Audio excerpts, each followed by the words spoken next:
I'm Joe Stein, editor-publisher of Florida Golf Magazine. Today, we're at Collier's Reserve Country Club in beautiful Naples, Florida, to speak with world-renowned golf course architect Arthur Hills. In early 1992, we were hired to design a golf course nestled along the scenic Cocohatchee River. It became Collier's Reserve Country Club, a private, gated community in Naples, Florida. Collier's Reserve was the world's first Audubon signature sanctuary with Audubon International.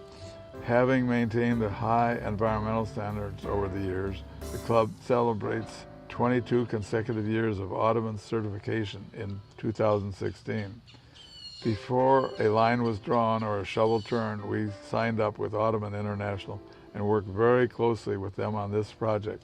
On every residential parcel, we preserved a generous buffer of 30 to 40 feet of untouched natural vegetation behind the houses and out to the golf course. We also planted wetland plants around all the ponds and preserved upland scrub oak growth throughout the property. It was a good experience to work with Audubon International at Collier's Reserve.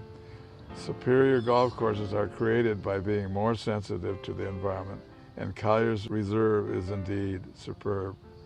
I knew that Audubon International's objectives were in line with ours, to build a golf course with environmental preservation at the forefront. Becoming an Audubon Signature Sanctuary course is a prestigious award of distinction. The signature level is the toughest to achieve. Stringent requirements had to be adhered to in order to receive signature status. You might be surprised at just how stringent. Audubon International dictated, for instance, the way the maintenance building was constructed so that it was energy efficient. They mandated how wastewater and used oil were to be disposed of. Becoming environmentally friendly at that level means a lot more than building birdhouses and letting the grass grow. What we accomplished at Collier's Reserve set the standard for maintenance facilities at most of the top private clubs in Southwest Florida. Playing at 6,744 yards from the back tees with paspalum tees, 419 Bermuda grass roughs and fairways, and tip eagle greens, there are many holes that could be called signature holes.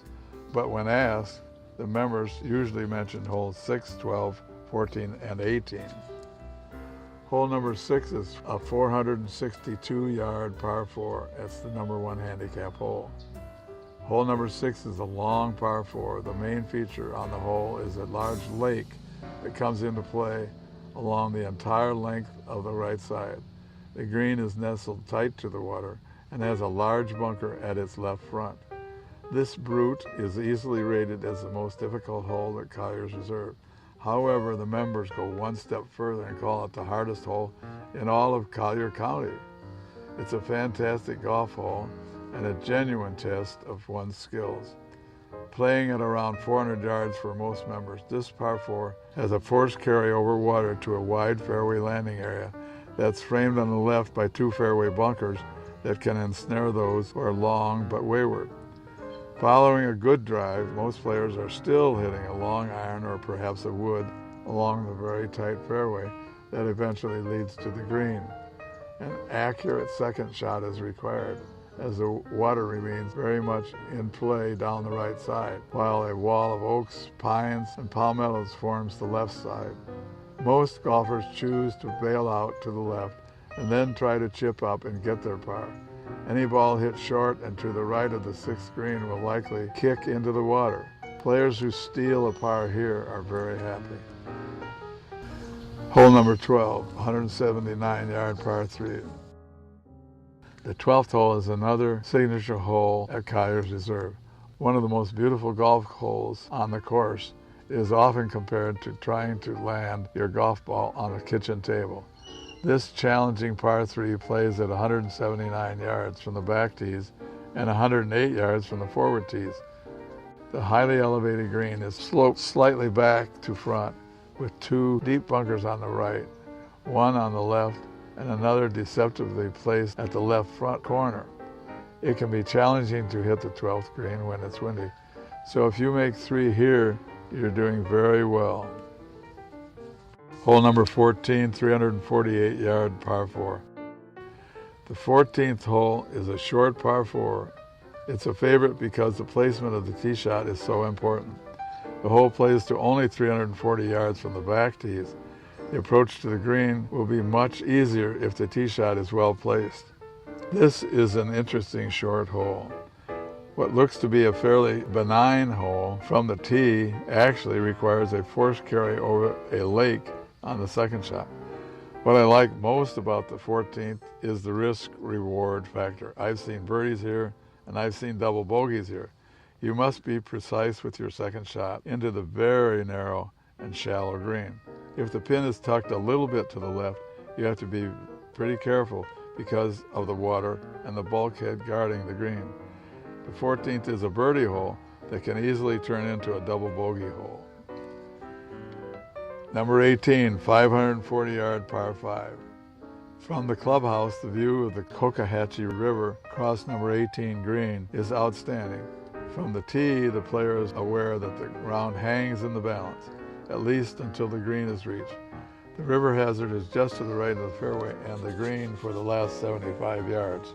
The finishing hole is a serpentine double dogleg par 5, playing at 540 from the way back tees.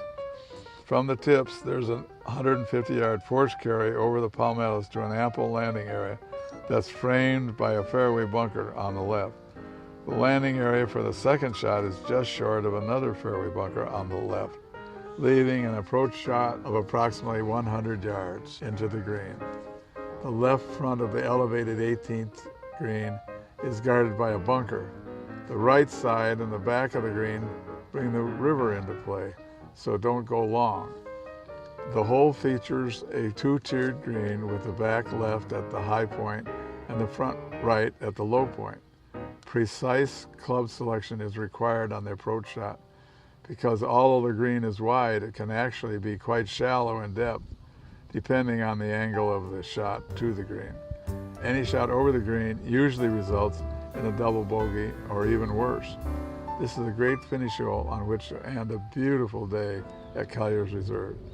Often good players will shoot a score at Collier's Reserve that's much higher than their handicap because of the challenging aspects of the course and its many environmental preservation features. However, if players can hit it straight here, they can score well. By their very nature, golf courses offer significant open spaces and the opportunity to provide needed wildlife habitat in increasingly urbanized communities across North America.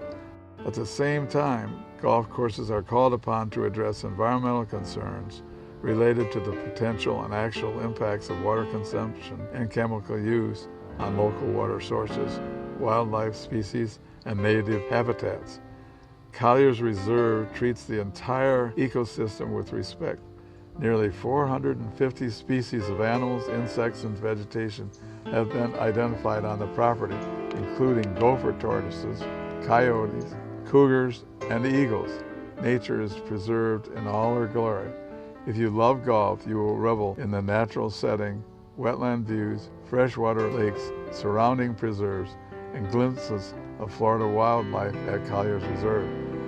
Collier's Reserve is truly one of the most extraordinary and beautiful natural settings that I have encountered.